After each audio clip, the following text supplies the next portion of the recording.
Assalamualaikum warahmatullahi wabarakatuh. Nama saya Muhammad Haziq Kemutuan Muhammad Aizat, nombor metrik 2230-717. Jadi saya akan menerangkan apa itu liberalisme. Liberalisme ialah satu falsafah yang meletakkan kebebasan individu sebagai nilai politik yang tertinggi.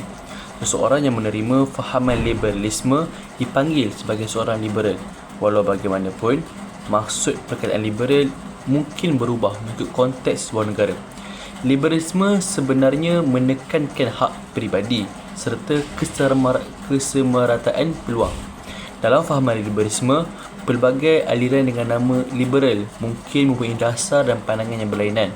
Tetapi secara umumnya, aliran-aliran ini bersetuju bahawa prinsip-prinsip berikut mengekalkan kebebasan berfikir, kebebasan bersuara, hak kebebasan rakyat, batasan kepada kuasa kerajaan, kedaulatan undang-undang, hak individu dan harta persendirian. Maka, hingga ini terbuktilah bahawa fahaman liberalisme secara asasnya ialah fahaman yang mengekalkan hak kesamarataan dan peluang yang sama rata kepada setiap individu. Maka kita teruskan kepada yang seterusnya, iaitu bahawa apakah aliran-aliran liberalisme ataupun prinsip liberalisme. Jadi di sini kita dapat melihat bahawa prinsip liberalisme ada tiga, iaitu politik, budaya dan juga ekonomi. Maka apa yang disebut sebagai politik? Maka liberalisme politik adalah aliran di mana seseorang itu adalah asas undang-undang dan masyarakat. Tambahan lagi, masyarakat dan institusi kerajaan yang wujud dalam masyarakat berfungsi untuk memperjuangkan hak-hak peribadi tanpa memilih kasih kepada sesiapa yang memiliki taraf sosial yang lebih tinggi. Sebagai contoh, meskipun seseorang di politik itu mempunyai kedudukan dalam kerajaan, ia tidak boleh sewenang-wenangnya terlepas dari apa segi hukum undang-undang yang telah ditetapkan oleh kerajaan Malaysia. Maka di situ wujudlah undang-undang dan masyarakat yang sama rata. Yang seterusnya, kita pergi kepada liberalisme budaya. Apakah yang dimaksudkan dengan liberalisme budaya? Liberalisme budaya menekankan hak-hak peribadi yang berkaitan dengan cara hidup, perasaan hati, termasuk kebebasan seksual, kebebasan beragama, kebebasan fahaman dan perlindungan dari campur tangan kerajaan. Maka kita dapat lihat liberalisme budaya secara umumnya menentang peraturan-peraturan kerajaan dalam kesusasteraan seni, akademik, perjudian, seks pelacuran, pengguguran kandungan, penggunaan pengandungan, kesakitan muktamad, arak, ganja dan sebagainya. Mungkin ini maka itulah yang dimaksudkan dengan liberalisme budaya. Seterusnya kita pergi kepada liberalisme ekonomik. Apakah yang dimaksudkan dengan liberalisme ekonomik? Maka liberalisme ekonomik bermaksud bahawa satu ideologi yang menyokong hak-hak peribadi ke atas harta benda dan kebebasan perjanjian bertulis, yang memperjuangkan kapitalisme laissez-faire yang mahu membuang semua halangan terhadap perdagangan dan perberhentian kemudahan yang diberi oleh kerajaan serta subsidi dan monopoli. Maka ahli-ahli liberal ekonomik mahu hanya sedikit atau tiada langsung peraturan-peraturan kerajaan di pasaran. Maka aliran ini dipengaruhi. Kita dapat lihat di slide ini, John Locke pernah berkata, manusia bebas boleh memilih asas masyarakat dan stabil, dan ini merupakan antara salah seorang ilmuwan liberalisme yang terkenal pada zamannya.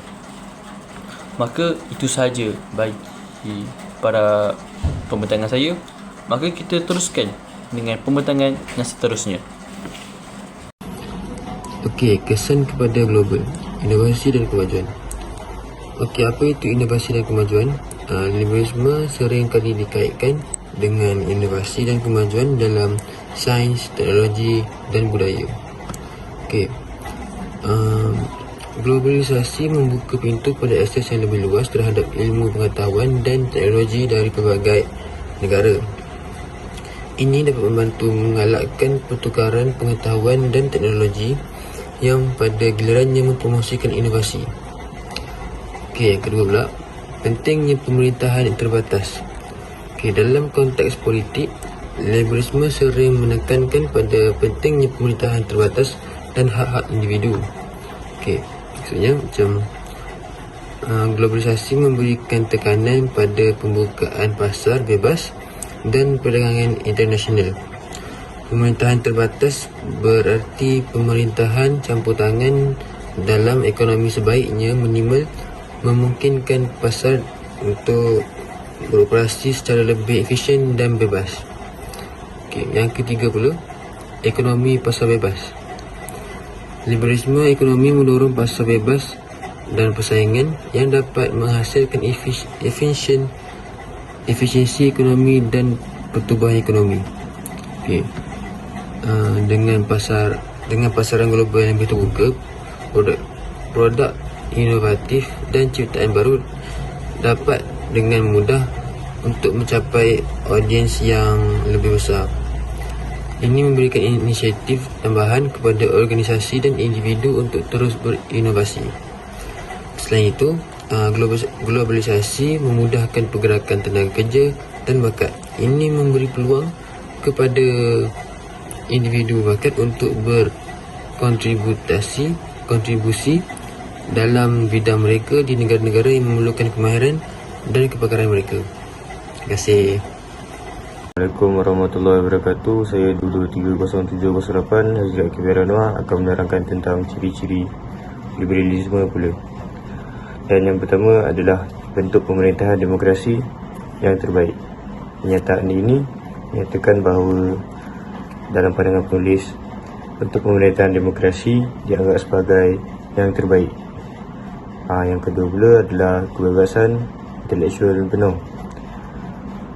Masyarakat diberikan kebebasan intelektual sepenuhnya, yang bererti mereka memiliki hak untuk berfikir, menyatakan pendapat dan mengakses informasi secara bebas. Yang ketiga pula ialah pemerintah hanya mengatur secara dasar.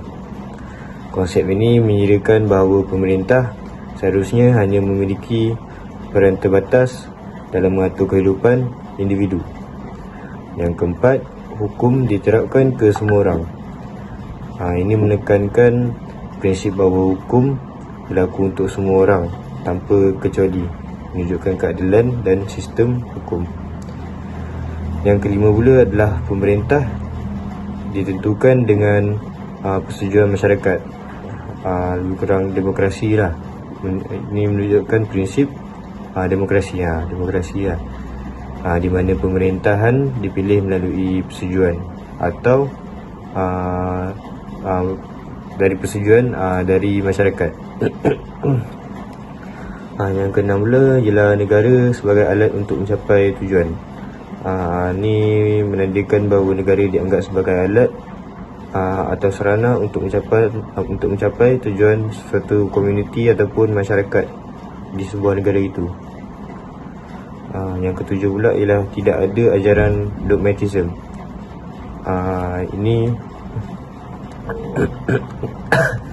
Ini mencerminkan penolakan terhadap pandangan atau keyakinan yang kaku dan tidak dapat diganggu gugat. Sekian daripada saya. Terima kasih. Assalamualaikum warahmatullahi wabarakatuh. Saya 223072 Muhammad Aiman bin Mahiri. Hari ini kita akan membentangkan tentang kesan liberalisme kepada Malaysia. Dalam pertama sekali, iaitu perubahan sosial dan budaya. Di sini tertulis liberalisme dapat membawa perubahan dalam nilai-nilai sosial dan budaya sesebuah masyarakat. Seperti yang kita tahu, liberalisme adalah suatu pandangan politik dan sosial yang menekankan hak individu, kebebasan pendapat dan perlindungan hak asasi manusia. Dalam konteks perubahan sosial dan budaya, liberalisme dapat memberi kesan melalui beberapa cara, iaitu kebebasan individu, hak asasi manusia dan pluralisme. Okey, sebagai contoh, dalam kesan kebebasan individu, liberalisme mempromosikan kebebasan individu untuk mengekspresikan diri, memilih gaya hidup dan mengejar kebahagiaan mereka sendiri. Ini boleh menyumbang kepada kepelbagaian budaya dan memberi ruang kepada perubahan dan inovasi. Seterusnya adalah kesan liberalisme dalam politik dan sistem pemerintahan. Pemikiran liberal seringkali mendukung demokrasi, hak asasi manusia dan keterbukaan politik. Okey, seperti yang kita tahu, beberapa negara juga seperti contoh Amerika Syarikat. Amerika Syarikat mereka juga menggunakan liberalisme dalam sistem pemerintahan mereka.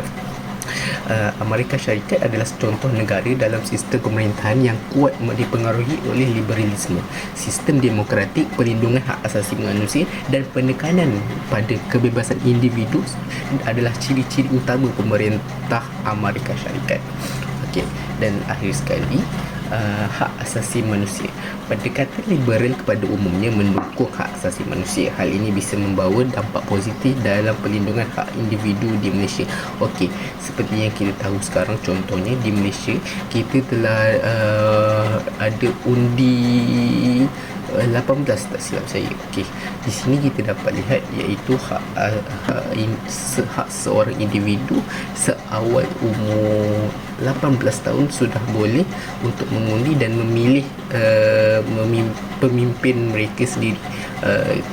Kita juga sebagai seorang pelajar perlulah melakukan tanggungjawab kita untuk memilih pemimpin, kerana itu adalah hak kita sendiri, hak kita dalam memilih pemimpin. Dan seterusnya kita pergi kepada rumusan. Okey, pengaruh liberalisme mempunyai impak yang signifikan terhadap masyarakat dan individu dengan menekankan nilai-nilai kebebasan, hak asasi manusia dan demokrasi. Walaupun memberi manfaat seperti pertumbuhan ekonomi dan penyertaan politik, pengaruh ini juga boleh mencetuskan cabaran seperti kesenjangan sosial dan ketegangan budaya. Oleh itu, pelaksanaan prinsip-prinsip liberalisme perlu mempertimbangkan konteks setempatan dan memastikan nilai-nilai integrasi secara seimbang untuk mencapai keadilan sosial dan kesejahteraan umum. Okey, seperti yang kita tahu, negara kita Malaysia boleh dipengaruhi oleh negara-negara lain yang sudah lama menggunakan liberalisme. Okey, oleh itu kita sebagai negara Malaysia tidak boleh terlalu terikut daripada negara lain.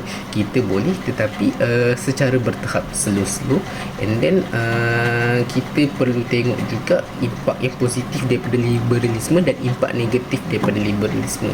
Okey, dengan cara begitu negara kita boleh semakin membangun dan memberi impak yang banyak, impak yang positif kepada negara, masyarakat dan diri kita sendiri. Sekian, terima kasih.